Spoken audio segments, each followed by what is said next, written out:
سعودی عرب نے غزہ میں قتل عام کو گھناؤنا جرم اور وحشیانہ حملہ قرار دے دیا۔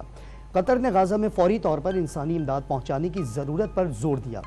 اقوام متحدہ کے سیکریٹری جنرل نے پانی، ایندھن، ادویات اور خوراک سے بھرے ہوئے ٹرکوں کو غزہ کے لیے لائف لائن قرار دے دیا۔ سعودی ولی عہد غزہ میں جاری اسرائیلی دہشت گردی پر پھٹ پڑے۔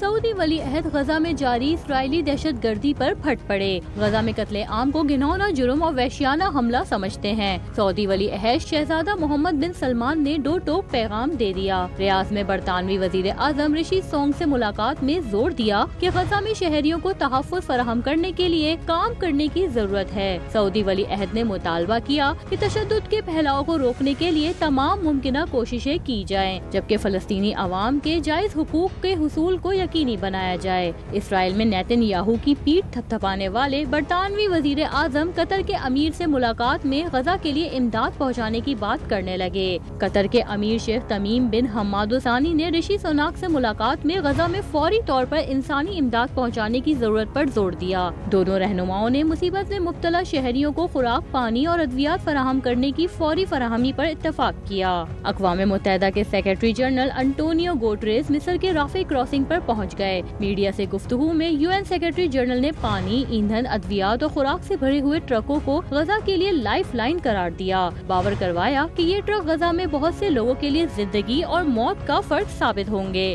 U S secretary general Antonio Guterres نے انسانی بنیادوں پر غزہ میں فوری جنگ بندی کی اپیل کر دی۔